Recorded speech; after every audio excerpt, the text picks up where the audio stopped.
नमस्कार, ओंकार न्यूज देख रहे हैं आप। आपके साथ मैं हूं आस्था श्रीवास्तव। रुक करते हैं खबरों का। तो मोदी कैबिनेट में एक बड़ा फेरबदल हुआ है। किरण रिजिजू से उनका पद छीन लिया गया है और उनकी जगह पर अर्जुन राम मेघवाल को कानून मंत्री बना दिया गया है। आपको बताते चले, किरण रिजिजू को कानून मंत्रालय से हटाकर भू विज्ञान मंत्रालय सौंपा गया है। खबर है कि किरण रिजिजू की जगह अर्जुन रामपाल उनके मौजूदा पोर्टफोलियो के अलावा कानून और न्याय मंत्रालय में राज्य मंत्री के रूप में स्वतंत्र प्रभार संभालेंगे। और आपको बता दें ये भी कि अर्जुन राम मेघवाल ने पदभार ग्रहण भी कर लिया है। स्वागत उनका जोर शोर से किया गया। मोदी कैबिनेट में एक बड़े फेरबदल का ऐलान किया गया है। अब तक कानून मंत्री की जिम्मेदारी संभाल रहे किरण रिजिजू का मंत्रालय बदल दिया गया है। उनकी जगह पर अर्जुन राम मेघवाल को कानून और न्याय मंत्रालय के राज्य मंत्री बनाया गया। रिजिजू को पृथ्वी विज्ञान मंत्रालय दिया गया। राष्ट्रपति भवन की तरफ से जारी प्रेस विज्ञप्ति में कहा गया है कि प्रधानमंत्री की सलाह पर राष्ट्रपति ने ये फैसला किया है।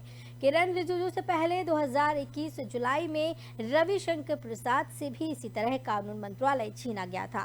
कानून मंत्री के तौर पर रिजिजू के कार्यकाल में जजों की नियुक्ति के मुद्दे पर और न्यायपालिका में टकराव की खबरें अक्सर सुर्खियां बटोर रही थीं। रिजिजू शीर्ष न्यायपालिका में जजों की नियुक्ति वाले कॉलेजियम सिस्टम पर सार्वजनिक तौर पर तीखे हमले करते रहे हैं। वो इसे अपारदर्शी सिस्टम बताते हुए आलोचना करते रहे हैं। कानून मंत्रालय से किरण रिजिजू की छुट्टी पर पूर्व केंद्रीय कानून मंत्री और वरिष्ठ वकील कपिल सिब्बल ने ट्वीट कर तंज कसा। उन्होंने ट्वीट किया, किरण रिजिजू कानून नहीं, अब पृथ्वी विज्ञान मंत्रालय। कानूनों के पीछे भागना, कानूनों का विज्ञान समझना आसान नहीं होता। अब विज्ञान के कानूनों के साथ भिड़ना। Good luck my friend. तो आपको बता दें, अर्जुन राम मेघवाल को कानून मंत्रालय सौंप दिया गया है। अर्जुन राम मेघवाल राजस्थान से आते हैं और वह बीजेपी के कई बड़े दलित चेहरों में से एक हैं। वो अपनी सादगी के लिए जाने जाते हैं और अक्सर उन्हें साइकिल चलाते हुए काम पर जाते हुए देखा जाता है। राजस्थान में साल के आखिर में विधानसभा चुनाव होनी है। उन्हें कानून मंत्रालय जैसी अहम जिम्मेदारी दिए जाने को राजस्थान साधने की कोशिश के तौर पर भी देखा जा रहा है। तो आपको बता दें कि बीजेपी के राजस्थान के दिग्गज नेताओं में से एक अर्जुन मेघवाल माने जाते हैं और राजस्थान में चुनाव आने वाले हैं। इसी को लेकर राजस्थान साधने की कोशिश अब बीजेपी कर रही है। तो कर्नाटक में जिस तरीके से बीजेपी को हार मिली है, राजस्थान में इस तरीके की हार ना मिले या फिर बीजेपी सत्ता में वापस लौट सके, इन सभी चीज़ों के लिए प्रयास किए जा रहे हैं पार्टी की तरफ से। मोदी कैबिनेट में एक बड़ा फेरबदल इसी के चलते किया गया है। अब तक कानून मंत्री की जिम्मेदारी संभाल रहे किरण रिजिजू का मंत्रालय बदल दिया गया।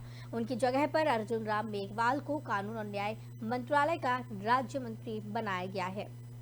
2021 में बात करें तो रविशंकर प्रसाद से भी इसी तरह कानून मंत्रालय छीना गया था।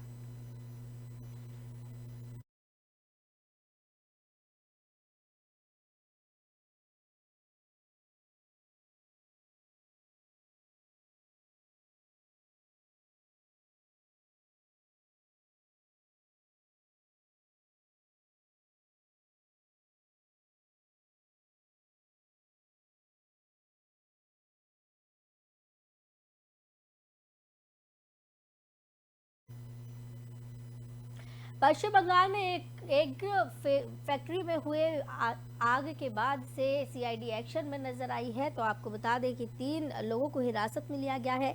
एगरा पटाखा फैक्ट्री में ब्लास्ट हुआ था। पश्चिम बंगाल के एगरा में स्थित एक अवैध पटाखा कारखाने में विस्फोट हुआ। दुर्घटना में 9 लोगों की मौत की खबर सामने आई, जबकि कई लोग घायल हुए हैं। इस मामले में सीआईडी को एक बड़ी कामयाबी हाथ लगी। सीआईडी ने 2 लोगों को हिरासत में लिया है। आपको बता दें, पूर्व मेदिनीपुर जिले के इगरा में एक अवैध पटाखा फैक्ट्री में मंगलवार को विस्फोट हुआ था। पुलिस ने इसकी जानकारी देते हुए बताया कि विस्फोट इतना जबरदस्त था कि वो घर ही ढह गया जिसमें ये फैक्ट्री चल रही थी। ग्रामीणों ने भी आंखों देखा हाल बताया। उन्होंने कहा कि पूर्वा घटनास्थल युद्ध क्षेत्र जैसा नजर आ रहा था और चारों तरफ लोगों के शरीर के चीथड़े पड़े हुए थे। वहीं कई जगह मलबा बिखरा था। इस घटना पर तुरंत एक्शन लेते हुए पश्चिम बंगाल की मुख्यमंत्री ममता बनर्जी ने और उनकी सरकार ने सीआईडी जांच के आदेश दिए थे। वहीं बीजेपी ने इस घटना की राष्ट्रीय अन्वेषण अभिकरण यानी कि एनआईए से जांच कराने की मांग की है। उन्होंने इसे लेकर केंद्रीय गृह मंत्री अमित शाह को एक पत्र भी लिखा।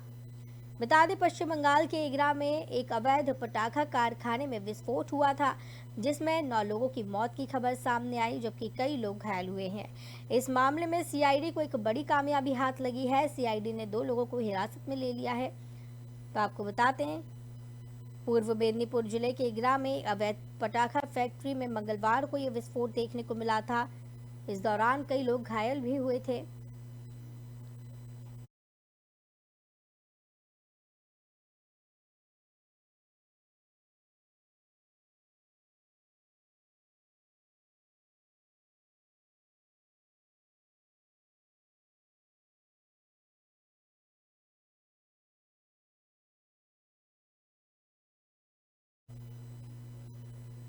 लैंड फॉर जॉब घोटाले के मामले में एक्शन में सीबीआई नजर आ रही है। आपको बता दें कि इस दौरान 9 घंटे की छापेमारी लालू के करीबियों के घर पर की गई।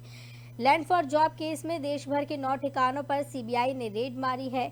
लालू यादव के करीबी आरजेडी विधायक किरण देवी के ठिकानों पर मंगलवार को छापेमारी हुई। उनके आरा और पटना में एक साथ टीम ने कार्रवाई की। आरा में अंगियाव स्थित उनके आवास पर करीब 6 बजे सीबीआई की 8 सदस्यीय टीम पहुंची थी। सीबीआई की टीम राजद विधायक किरण देवी से दस्तावेज को लेकर पूछताछ की गई। विधायक के घर पर करीब 10 घंटों से छापेमारी के बाद टीम ने दस्तावेज जब्त किए और दस्तावेज लेकर टीम चली गई। सीबीआई की छापेमारी खत्म होने के बाद विधायक किरण देवी के पति और राजद के पूर्व विधायक अरुण यादव ने कहा कि बीजेपी के लोग 2024 लोकसभा चुनाव को देखते हुए ये सब करवा रहे हैं। दबाव बनाने के लिए चुनाव को देखते हुए ये सब कर रहे हैं। तो बता दें आपको, लालू यादव के पार्टी के जो भी मजबूत साथी है, उन लोगों को परेशान किए जाने के आरोप भी लगाए जा रहे हैं। लैंड फॉर जॉब केस में आज राबड़ी देवी भी इस दौरान पेशी पर पहुंची हैं। लालू करीबियों पर शिकंजा कसना शुरू हो गया है। इसी बीच में ईडी के सामने राबड़ी देवी आज पेश हुई हैं। जमीन के बदले नौकरी देने के मामले में राबड़ी देवी से पूछताछ की गई।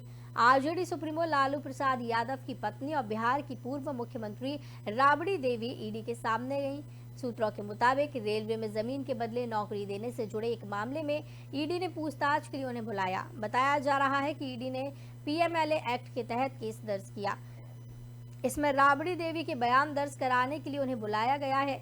2 दिन पहले ही वो लालू प्रसाद यादव के साथ पटना से दिल्ली आई थी। ईडी रेलवे में कथित लैंड फॉर जॉब स्कैम में मनी लॉन्ड्रिंग से जुड़े मामले की जांच कर रही है, तो वहीं इसके आपराधिक मामले की जांच सीबीआई अलग से कर रही है। ईडी ने बिहार की डिप्टी सीएम तेजस्वी यादव और उनकी बहन मीसा भारती से भी पिछले कुछ दिनों पूछताछ की। अब एजेंसी ने राबड़ी देवी को बयान दर्ज कराने के लिए आज बुलाया था। ईडी ने कुछ समय पहले जमीन के बदले नौकरी देने के मामले में छापेमारी की थी और 1 करोड़ रुपए की बेहिसाब नकदी जब्त की थी। साथ ही एजेंसी को अपराध से अर्जित 600 करोड़ रुपए की आय का पता चला था। ये घोटाला तब हुआ जब लालू प्रसाद यादव यूपीए सरकार में रेल मंत्री थे। एजेंसी का आरोप है कि लालू के रेल मंत्री रहते हुए साल 2004 से 2009 के बीच रेलवे के विभिन्न जोन में ग्रुप डी के पदों पर कुछ लोगों को नौकरी दी गई। इसके बदले संबंधित व्यक्तियों ने अपनी जमीन लालू परिवार के सदस्यों को हस्तांतरित की थी। के सामने राबड़ी देवी ने पहुंची और आज उनकी पेशी थी। इससे पहले लैंड फॉर जॉब केस में देश भर के 9 ठिकानों पर सीबीआई ने छापेमारी की। लालू यादव के करीबी आरजेडी विधायक किरण देवी के ठिकानों पर भी छापेमारी की गई। उनके आरा और पटना में एक साथ टीम ने कार्रवाई की। आरा के अंगियाव स्थित उनके आवास पर करीब 6 बजे सीबीआई की 8 सदस्यीय टीम पहुंची थी। सीबीआई की टीम राजद विधायक किरण देवी से दस्तावेज लेकर निकली।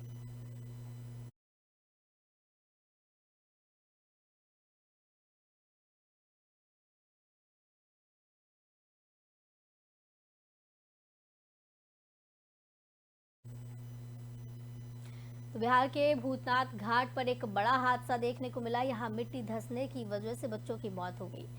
आपको बता दें, मोकामा नगर परिषद क्षेत्र के भूतनाथ गंगा घाट में मिट्टी धंसने से 2 बच्चे दब गए। हादसे के बाद स्थानीय लोगों ने मिट्टी हटाकर दोनों बच्चों को बाहर निकाला। तब तक एक बच्चे की सांस उखड़ चुकी थी, वहीं एक बच्ची गंभीर रूप से घायल हुई। दोनों चिंतामणि चक के चुल्हाय राम की बच्चे बताए जाते हैं। हादसे के बाद चिंता मानिचक में मातम परस गया है। तो आपको ये भी बता दें कि गंभीर रूप से घायल बच्ची का इलाज चल रहा है। मोकामा से ये खबर है, जहां नगर परिषद क्षेत्र के भूतनाथ गंगा घाट में एक बड़ा हादसा देखने को मिला।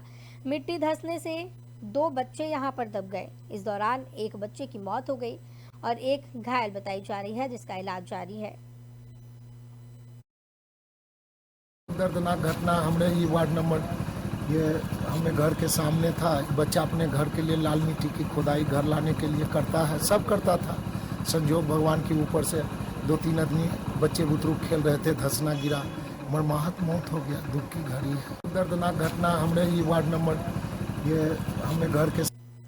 बिहार में शराबबंदी होने के बाद भी शराब तस्करी थमने का नाम नहीं ले रही है। आपको ये भी बता दें, रेलवे पुलिस ने एक बड़ी कार्रवाई की, 2 तस्करों को गिरफ्तार किया। इस दौरान 351 बोतल शराब बरामद की।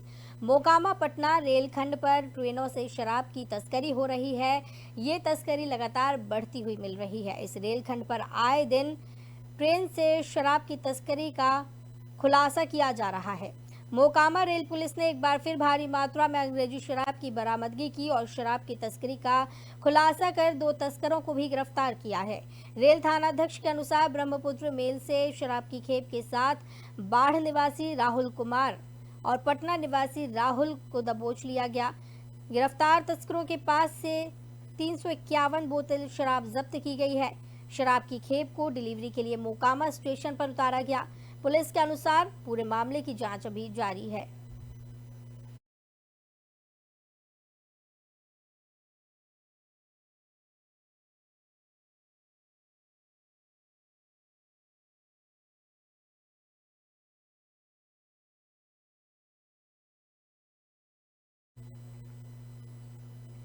बिहार के मुजफ्फरपुर में हरियाणा पुलिस को एक बड़ी कामयाबी हाथ लगी है। हरियाणा पुलिस बिहार पहुंची है। इंजेक्शन सप्लायर ओटी असिस्टेंट को उन्होंने गिरफ्तार किया है।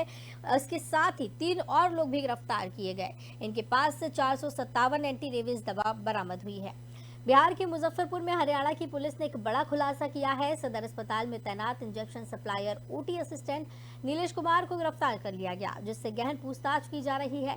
इस मामले को लेकर हरियाणा पुलिस ने कुल 3 लोगों को गिरफ्तार किया, जिसके द्वारा सरकारी दवाइयों को महंगे दामों पर बड़े पैमाने पर बिक्री की जा रही थी। वहीं हरियाणा पुलिस ने 457 एंटी रेबीज दवा भी बरामद की है। बताया जा रहा है कि सदर अस्पताल के ओटी असिस्टेंट के द्वारा दूसरे राज्यों में एंटी रेबीज दवा की सप्लाई बड़े पैमाने पर की जा रही थी, जिसके बाद में बड़ी मोटी रकम भी ली गई, जिसे लेकर हरियाणा पुलिस ने उड़ीसा और हरियाणा के एक आरोपी की गिरफ्तारी की है। उससे पूछताछ के दौरान बड़ा खुलासा हुआ, जिसमें एंटी रेबीज दवा सप्लाई का सरगना मुजफ्फरपुर सदर अस्पताल में तैनात ओटी असिस्टेंट नीलेश कुमार का नाम सामने आया है। निशानदेही पर हरियाणा की पुलिस ने सदर अस्पताल में रेड की और स्टोर रूम में रखी दवाओं का मिलान और छानबीन शुरू की, जिसके बाद मामला सही पाया गया और ओटी असिस्टेंट नीलेश कुमार को गिरफ्तार किया। हरियाणा पुलिस अपने साथ ओटी असिस्टेंट को ले आई। वहीं हरियाणा पुलिस के सब इंस्पेक्टर सतैबय ने बताया कि बिहार से बिना एमआरपी के इंजेक्शन सप्लाई की जा रही थी। एक इंजेक्शन का 400 रुपये लिया जाता था, वहां 30,000 में बिक्री की जाती थी। इस मामले को लेकर एक हरियाणा, एक उड़ीसा और एक बिहार के मुजफ्फरपुर से गिरफ्तारी हुई है। मुजफ्फरपुर के सदर अस्पताल में तैनात नीलेश कुमार, जो ओटी असिस्टेंट है और यहां से दवाई की सप्लाई करता था, जिसके एवज में उसे बड़ी रकम भी ट्रांसफर की गई है। यहाँ से सदर हॉस्पिटल मुजफ्फरनगर से मुजफ्फरपुर से 497 इंजेक्शन बजरिया डाक वहाँ भेजे थे, जो बिहार गवर्नमेंट के इंजेक्शन थे, जो कि नो फॉर सब सेल के थे, जिनके ऊपर कोई एमआरपी नहीं था। यहाँ से इस बंदे ने किसी को 400 रुपये में बेच दिया और वो आगे वो 3,000 रुपये में बेच रहा था, जिसको हमने पकड़ा था। यहाँ से सदर हॉस्पिटल मुजफ्फरनगर से मुजफ्फरपुर से 497 इंजेक्शन बजरिया डाक वहाँ भेजे थे। मुजफ्फरपुर में विकलांग और वृद्ध पेंशन की बढ़ोतरी की मांग की जा रही है। सरकारी पेंशन विकलांग, विधवा और वृद्धों को मिलती है। इसमें विभिन्न मांगे रखी गई हैं। समस्त सामाजिक सुरक्षा पेंशनधारी के बैनर तले पेंशनधारियों ने कलेक्ट्रेट में विरोध प्रदर्शन किया है। इस दौरान बिहार सरकार के खिलाफ जमकर नारेबाजी हुई। इस अवसर पर सामाजिक कार्यकर्ता वीरेंद्र ठाकुर ने कहा कि सरकार विधवा, विकलांग और वृद्धों को 400 रुपए प्रति माह पेंशन देती है, जबकि दूसरे जगह पर पेंशन की राशि ज्यादा है। जब भी सरकार से इस विषय पर बात की जाती है तो गरीब राज्य का हवाला देकर मांगे पूरी नहीं की जाती, लेकिन सरकार हर साल विधायक, मंत्री और सांसदों के वेतन में बढ़ोतरी करती है। वहीं जिन व्यक्तियों का 60 साल से अधिक हो गया है, 60 साल से ज्यादा उम्र हो गई है, उनका नाम पेंशनधारी में नहीं जोड़ा जा रहा। हम लोगों ने डीएम के माध्यम से सरकार को मांग पत्र सौंपा है और अगर मांगे पूरी नहीं हुई तो उग्र आंदोलन की भी बात कही है। पेंशनधारी सामाजिक कार्यकर्ता पेंशन बढ़ाने के लिए हम लोग यहाँ कलेक्ट्रेट में आए हैं। हम लोग प्रखंड में भी किए हैं, साहेबगंज में किए हैं, जहाँ तक किए हैं और कर रहे हैं। जब तक सरकार इन वृद्धा, विधवा, विकलांगों का पेंशन नहीं बढ़ाती है, दिल्ली हरियाणा सरकार जितना नहीं करती है, हम लोग का आंदोलन जारी रहेगा। अगली बार हम लोग रोड जाम करेंगे, अनशन करेंगे, लेकिन करेंगे। अब बिहार सरकार नीतीश कुमार कहती है कि बिहार गरीब है, इसलिए हम गरीबों का पेंशन नहीं बढ़ा सकते हैं, लेकिन मैंने एक डायरी लाया है, सबका पेंशन वेतन सब नोट करके रखा है। बिहार के एमपी, एमएलए सबका वेतन सभी राज्यों से ज़्यादा है और बिहार के विधवा, विकलांगों का पेंशन सबसे कम है। ऐसा क्यों? इसी को लेकर हम लोग नीतीश कुमार से, नरेंद्र मोदी से। नालंदा में तेज रफ्तार का कहर देखने को मिला है। इस दौरान एक स्कूल वैन और बाइक की टक्कर हो गई, जिसमें कई बच्चे घायल हुए हैं। आनंद फानंद में घायलों को इलाज के लिए बिहार शरीफ सदर अस्पताल पहुंचाया गया, जहां से प्राथमिक उपचार के बाद बेहतर इलाज के लिए सदर अस्पताल बिहार शरीफ भेज दिया गया। फिलहाल घायल किशोरों का इलाज चल रहा है, जहां सभी खतरे के बाहर बताए जा रहे हैं। आपको बता दें, स्कूल वैन छुट्टी के बाद बच्चों को घर पहुंचाने जा रही थी, तभी बाइक सवार तेज रफ्तार में आया और स्कूल वैन का भी रफ्तार से वैन चल रही थी। इसी बीच में दोनों की टक्कर हो गई, जिसके बाद बेकाबू होकर हाईवे किनारे गड्ढे में स्कूल वैन पलट गई। स्कूल वैन पर 15 बच्चे सवार थे और बाइक पर युवक और एक महिला है। वहीं बाइक सवार महिला और युवक की स्थिति नाजुक बनी हुई है और प्राथमिक उपचार के बाद बेहतर इलाज के लिए हायर सेंटर उन्हें रेफर किया है। फिलहाल बाइक सवार की पहचान तो नहीं हो पाई है। इस मामले में पुलिस जांच कर रही है, लेकिन स्थानीयों की मदद से इलाज के लिए घायलों को पहुंचा दिया गया है। नचिकेता स्कूल से बिन से छुट्टी हुई थी और जहाना 4 लाइन पे पलट गया गाड़ी मलमो, और उसमें बहुत लगभग 15-20 बच्चे थे उसमें। नचिकेता स्कूल से बिन से छुट्टी। मुजफ्फरपुर में 5 लोगों के खिलाफ मामला दर्ज किया गया है। उन पर डकैती के आरोप लगाए गए हैं। आपको बता दें, मुजफ्फरपुर पारू थाना क्षेत्र के फतेहाबाद निवासी छोटे लाल शाह ने कोर्ट में परिवारवाद दायर कर गांव के ही अजीत कुमार समेत 5 अज्ञात लोगों पर डकैती का मुकदमा दर्ज करवाया है। छोटे लाल शाह ने कोर्ट में आवेदन देकर बताया कि 14 मई 2023 को रात के करीब 1 बजे अजीत कुमार अपने साथियों के साथ उसके घर में घुसा और बेटे के साथ मारपीट की और घर पे लूट करके फरार हो गए। उन्होंने बताया कि वो सुनार का काम करते हैं, इसलिए घर में लगभग 6 लाख रुपए की सोना और 2 लाख रुपए की चांदी रखी हुई थी, जो कि लुटेरे लूट ले गए। इसके अलावा 3,20,000 रुपए नगद भी थे। विभिन्न धाराओं के तहत मामला दर्ज कर लिया गया है। सिविल कोर्ट के अधिवक्ता अमित कुमार सिंह ने बताया है कि पीड़ित छोटे लाल शाह पहले थाने गए थे, लेकिन थाने में प्राथमिकी दर्ज नहीं की गई। थाना प्रभारी ने कहा कि कोर्ट में जाकर प्राथमिकी दर्ज कराएं। थाने की शिथिलता के कारण कोर्ट में मुकदमा करवाया गया। लूटपाट के दौरान पीड़ित के साथ मारपीट भी की गई, तो वहीं इस घटना से पीड़ितों को काफी नुकसान हुआ। हमारे क्लाइंट छोटे लाल शाह जी, इनका गांव है फतेहाबाद। कुछ लोग 5-6 लोग 14/5/2023 को रात के करीब 1:20 पर इनके घर में घुसकर डकैती करने के नियत से घर में घुस गए। पहले तो इन लोगों के साथ मारपीट किया, उसके बाद रिवॉल्वर पिस्तौल का भय दिखा करके इनके घर से लगभग 8 लाख का जेवरात और 3,20,000 रुपया कैश नगद लूट के ले गए। हमारे क्लाइंट छोटे लाल शाह पलवल में पूर्व ब्लॉक समिति आपको बता दें और उनके परिवार को जान से मारने की कोशिश की जा रही है। मारपीट उनके साथ की गई है। पलवल के गांव दिघोट में पूर्व ब्लॉक समिति सदस्य के और उसके परिवार पर घर में घुसकर दर्जन भर लोगों ने लाठी, डंडे और कुल्हाड़ी से वार किया। हमले में 2 महिलाओं सहित 5 लोगों को गंभीर चोटें आई हैं। हमले का वीडियो सोशल मीडिया पर वायरल हो रहा है। सदर थाना पुलिस ने मामले में शिकायत के आधार पर 11 नामजद और 3 अन्य लोगों के खिलाफ केस दर्ज कर लिया है। पीड़ित ने शिकायत में कहा कि ये लोग आए दिन उन पर टोना टोटका के झूठे आरोप लगाकर उनके साथ मारपीट करते हैं, जिनकी लिखित शिकायत पहले भी पुलिस में की जा चुकी है, लेकिन गांव के कुछ लोगों की वजह से राजीनामा करवा दिया जाता है, लेकिन बावजूद इसके ये लोग अपनी आदतों से बाज नहीं आ रहे, जिससे पीड़ित और उसके परिवार के सदस्यों को अपनी जान का खतरा बना है। वहीं इस मामले में सदर थाना प्रभारी रामचंद्र जाखड़ का कहना है कि शिकायत के आधार पर 11 नामजद और 3 अन्य के खिलाफ केस दर्ज कर लिया। फिलहाल सभी आरोपी पुलिस गिरफ्त से बाहर हैं, जिन्हें जल्द ही गिरफ्तार कर लिया जाएगा। रात करीब 9-10 बजे से पुलिस को इन्फॉर्मेशन मिली थी कि दिघोट गांव में दो पक्षों में आपसी कहासुनी पर कोई झगड़ा हो गया। तो वहां उस पर एक पक्ष ने दूसरे पक्ष पर पथराव कर दिया और मारपीट कर दी। दोनों पक्षों में चोटें आई हैं और उस पर पुलिस जो जांच में जुटी हुई है। मामला ये है जी कि जो अभी मंगलवार को गया था, तो हमारा झगड़ा जो हुआ हमारे चाचा ताऊओं के साथ में हुआ है। वो हर 3-4 महीने में 6 महीने में हमारे ऊपर आरोप लगाते रहते हैं कि तुमने टोटका कर दिया। वो गालियां देते हैं, डंडा ले लेके आते, पर हम अपना चुप लगा के घर में ही दुबके रहते हैं।